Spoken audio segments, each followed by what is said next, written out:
In the latest developments on The Young and the Restless, Friday's weekly April 18th, the tension between Nikki Newman and her husband, Victor, intensifies. The two powerhouse characters are locked in yet another heated argument, this time revolving around Victor's ongoing feud with Jack Abbott. As always, Nikki's maternal instinct and deep concern for the family's well-being clash with Victor's stubborn, controlling nature. And this time, Nikki has had enough. A battle of words. The scene begins with Nikki confronting Victor about the endless and senseless war he has been waging with Jack. Her frustration is palpable as she tells him, "I know how you feel about this battle with Jack." But Victor, as he often does, deflects the situation back onto her, pointing out that her life was once placed in danger due to his rivalry with the Abbott family. Nikki, however, is unwavering in her plea for peace. "I begged you to end this senseless feud," she says, her voice thick with emotion. But Victor, never one to admit fault easily, counters, "You weren't there that night, Nikki. You have no idea how desperate the situation was for me." His words are cold, offering no comfort, and the gulf between them deepens. This conversation is more than just about Jack. It speaks to the underlying tension in their marriage and Victor's unwavering belief that he's always right, no matter the cost. While Nikki tries to appeal to his better nature, Victor remains focused on his own perspective, making it clear that his decision to continue the feud is justified in his mind. But Nikki isn't easily swayed. Kyle, Claire, and the future. As the argument continues, the conversation shifts to the younger generation. Nikki voices her concerns about the future of Kyle and Claire, who have become the latest targets of Victor's unyielding control. The tension between Victor and Kyle has been building for some time, and it's clear that Victor doesn't think much of the young couple's relationship. Victor boldly claims it's a disaster waiting to happen.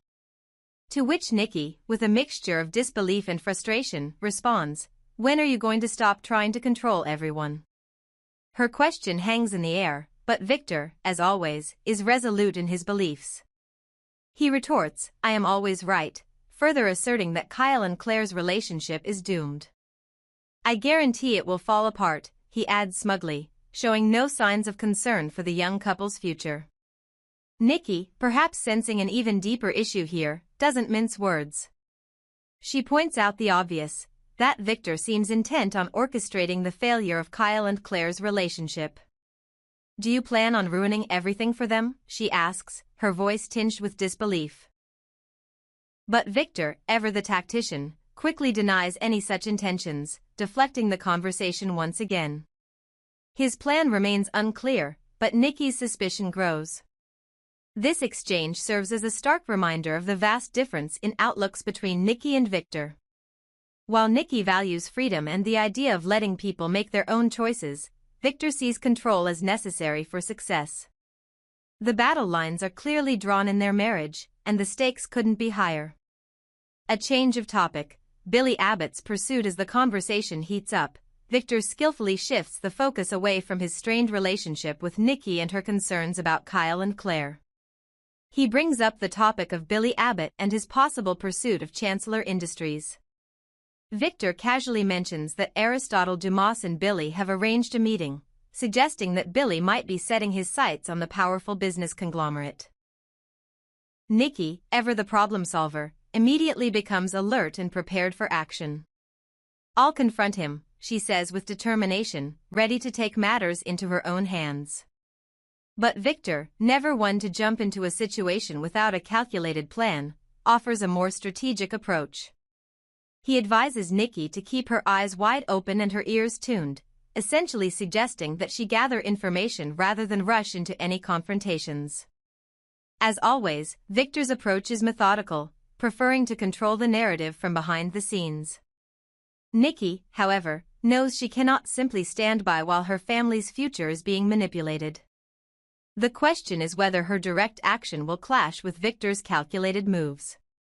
Jack and Diane, a new era for Kyle. Meanwhile, across town, Jack Abbott and Diane Jenkins are having a conversation about the future of Jabot, as well as Kyle's growing involvement in the family business. Jack talks about how impressed he was by Kyle's discovery of the mole at Jabot, saying, "He really impressed me." Jack is proud of his son's accomplishments and feels that Kyle has proven himself worthy of the Abbott legacy. But there's a new level of optimism in Jack's words. He believes that Victor is no longer the looming threat he once was. Victor is no longer a threat to Kyle. Those days are over, Jack declares confidently. Diane, however, is not so sure. She expresses concern about the ongoing risks, especially in light of Victor's past behavior. "We always have to fight the fires that Victor sets," she says, a hint of worry in her voice. Diane knows all too well how dangerous Victor can be, and while Jack seems more hopeful, she remains grounded in the reality of the situation. Jack's optimism about Kyle's future and the company's trajectory is tempered by Diane's caution. It's clear that while Jack wants to believe in a brighter future for his son and Jabot, the shadow of Victor's influence is never far behind. Whether Jack and Diane can successfully shield Kyle from Victor's machinations remains to be seen. The underlying conflict. This series of conversations shows just how deeply entrenched the conflict is between the Newmans and the Abbotts, and how it affects every character in Genoa City. While Nikki seeks peace and harmony, Victor remains fixated on control, refusing to back down from his battles, regardless of the personal cost. The younger generation, like Kyle and Claire, are caught in the crossfire, struggling to navigate their relationships and careers amid the power plays of their parents. The tension between Nikki and Victor is a reflection of the larger power struggle at play. For Nikki, it's about family, trust, and security. For Victor, it's about dominance and control, no matter who gets hurt in the process. This dichotomy will continue to shape the lives of everyone in Genoa City, and the question remains, can Nikki convince Victor to let go of his vendetta, or will his need for control ultimately tear the family apart? As The Young and the Restless continues to unfold, it's clear that this long-running feud will not end quietly. Whether it's the battle for control of Chancellor Industries, the future of Kyle and Claire's relationship, or the ongoing struggle between the Newmans and the Abbotts, one thing is certain: no one in Genoa City can rest easy as long as Victor is on the warpath. Will Nikki finally succeed in convincing Victor to end his feud with Jack? Or will Victor's obsessive control continue to drive wedges between the ones he loves? Only time will tell. But one thing is for sure, the drama is far from over, and the stakes have never been higher. YNR Daily Scoop: the tensions mount as relationships are tested as the drama unfolds in Genoa City. Tensions between old flames, new alliances, and family rivalries continue to escalate. In this latest episode, the focus shifts to Nate, Audra, Kyle, and Claire, characters whose personal and professional lives are tangled in ways that promise nothing but complications and conflict. Audra's ruthless ambition. The episode begins with Nate warning Audra that it's essential to ensure everything is in order before she makes any drastic moves. With a hint of caution in his voice, Nate asks, "You're planning to go after Jabot, aren't you?" His question is loaded with the implication that taking on such a big target, particularly one as formidable as Jabot, is not something to be done lightly. Nate knows the risks, especially when it comes to Victor Newman, the ever-vigilant and powerful patriarch of the Newman family. And who does Victor hate the most? He adds, hoping that Audra will understand the full scope of what she's about to get into. Audra, however, remains unfazed, her ambition driving her forward regardless of the dangers ahead. She responds dismissively, revealing that, to her, the end goal is all that matters. "I don't care what happens as long as I get what I want," she declares coldly. Nate, although protective in his own way, is pragmatic. He expresses that he wishes things were different between him and Audra, but there's a sense of resignation in his words. "I wish it were with someone else," he admits, reflecting on the path that has led them here. There's an undeniable tension between the two characters, driven by their contrasting views on morality and ambition. Nate, with his more grounded approach, seems to question the methods Audra is willing to employ to achieve her goals. As Audra gazes at Claire and Kyle, she reveals an unexpected sentiment. "I almost feel sorry for Claire," she says, her voice laced with a subtle hint of regret. Audra's cryptic statement catches Nate off guard. What do you mean? He asks, trying to understand the complexity of her emotions. Audra brushes it off, claiming she simply has a bad feeling about the future of Kyle and Claire's relationship. It's an ominous prediction that leaves the audience wondering whether Audra's intuition is something more than just a hunch.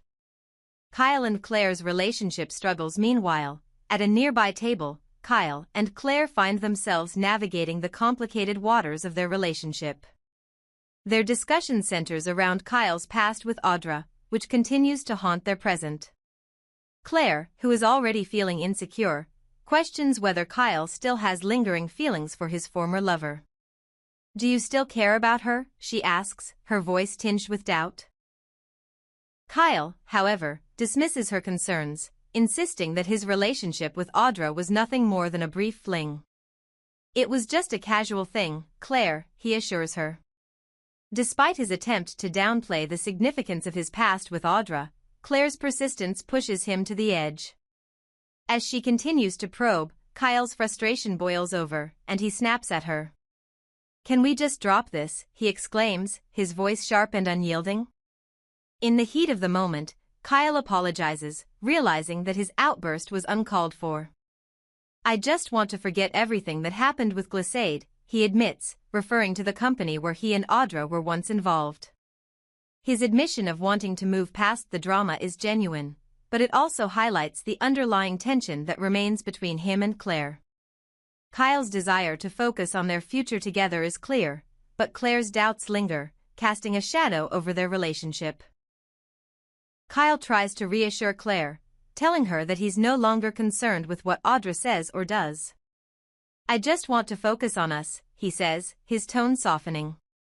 But when Claire asks about his recent success at Jabot, Kyle becomes guarded.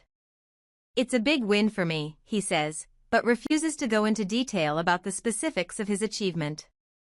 His reluctance to share the news raises questions: what exactly has he accomplished, and what does it mean for their future? The unspoken battle for control. The storylines surrounding Nate, Audra, Kyle, and Claire is more than just about relationships. It's a larger metaphor for the ongoing battle for power and control within the world of business and family dynamics in Genoa City. Nate's wariness about Audra's ambitions highlights the dangerous game she's playing with the Abbott family and Victor's empire. Audra's single-minded pursuit of her goals, regardless of the cost, places her on a collision course with both Victor and those who have personal stakes in Jabot and the Abbott family. Audra's prediction about Claire's relationship with Kyle further adds to the growing tension. Is she merely playing a game of manipulation, or does she truly have an insight into the future? With Kyle's recent success at Jabot, Audra's role in the company, and the unresolved feelings between her and Kyle, it's clear that the web of relationships in Genoa City is only getting more complicated. Claire's insecurity is palpable as she grapples with the reality of Kyle's past with Audra. Her fears are only amplified by the fact that Kyle is unwilling to fully open up to her about his professional successes. This secrecy, coupled with Kyle's attempts to bury the past, creates a rift that may prove difficult to repair. Their relationship, which has already faced its fair share of challenges, is now at a crossroads. Looking ahead as the storylines continue to unfold, the drama surrounding Nate, Audra, Kyle, and Claire sets the stage for even more intense confrontations and decisions that will shape their futures. Will Audra's pursuit of Jabot lead to the downfall of relationships and businesses alike? Can Kyle and Claire overcome the hurdles of insecurity and past mistakes to build a solid foundation?